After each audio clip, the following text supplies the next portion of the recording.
Salut à tous et à toutes et bienvenue dans cet épisode magnétique. Alors dans cette vidéo, nous allons voir comment faire une modélisation 2.5D des données magnétiques et ou gravimétriques en prenant la peine à chaque fois, n'est-ce pas, d'intégrer la topographie sur notre modèle afin que la partie supérieure du modèle ne soit pas lisse. Rappelons que la modélisation par inversion 2.5D consiste à rechercher un modèle du sous-sol qui reproduit au mieux l'anomalie observée en surface, c'est-à-dire un modèle pris au sens d'une répartition discrète particulière des densités, des aimentations ou des résitivités en profondeur. Donc, dans le cas des anomalies magnétiques ou gravimétriques, ce modèle va consister à restreindre, ou du moins cette modélisation va consister à restreindre le champ infini des modèles de solutions en un ensemble fini ou tout au moins borné des modèles géologiquement acceptables. Donc, il est nécessaire de contraindre les gammes de résistivité et de susceptibilité magnétique admissibles en fonction de la géologie, mais aussi de contraindre les profondeurs ainsi que les limites latérales de structures et corps géologiques. Il existe plusieurs programmes qui permettent d'effectuer ce type de modélisation. Mais dans notre cas, nous allons utiliser le programme GM6 qui est, n'est-ce pas, un module du logiciel Oasis Montage que nous utilisons depuis le tout début de notre aventure. Alors, ce programme présente plusieurs avantages par rapport aux autres. C'est si bien que les approches utilisées par ce programme sont similaires à celles des autres programmes de modélisation 2.5D, étant donné que ces approches sont tous basées sur les travaux de Talwani et utilise des algorithmes décrits par Won et Bevis. L'objectif de la modélisation par inversion 2.5D est de définir un profil d'anomalie gravimétrique ou magnétique comme c'est le cas ici et de, tenter de retrouver la réponse associée aux différentes anomalies observées.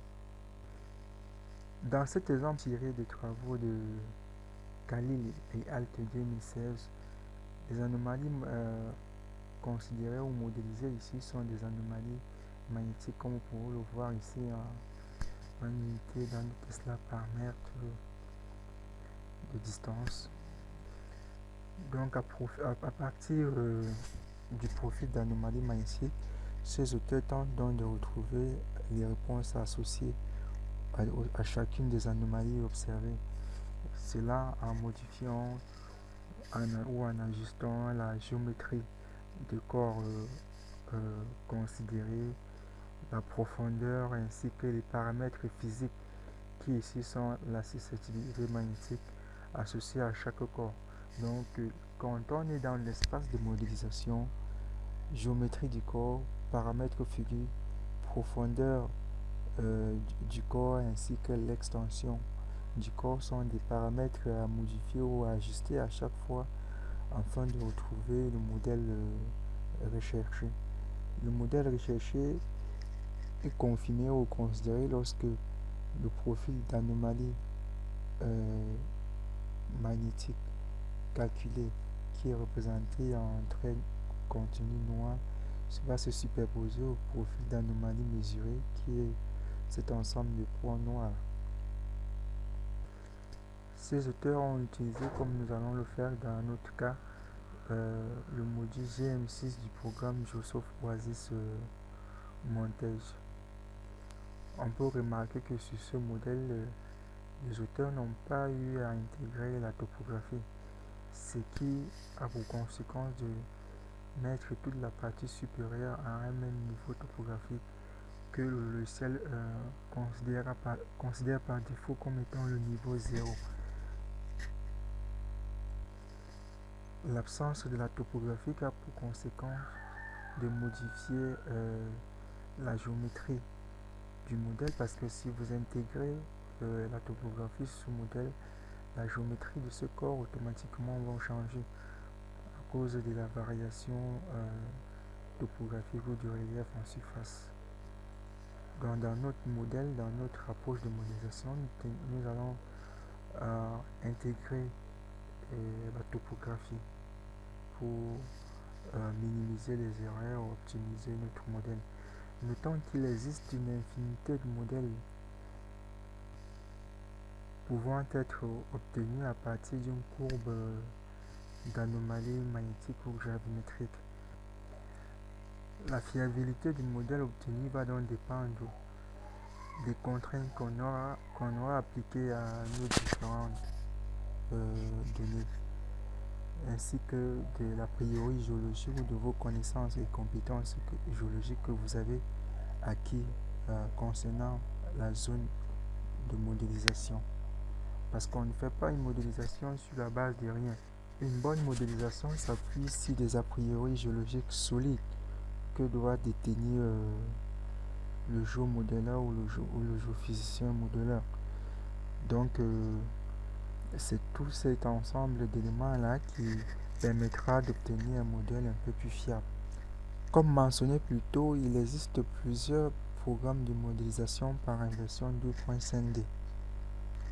On a par exemple Mark 2DC pour la modélisation des données magnétiques.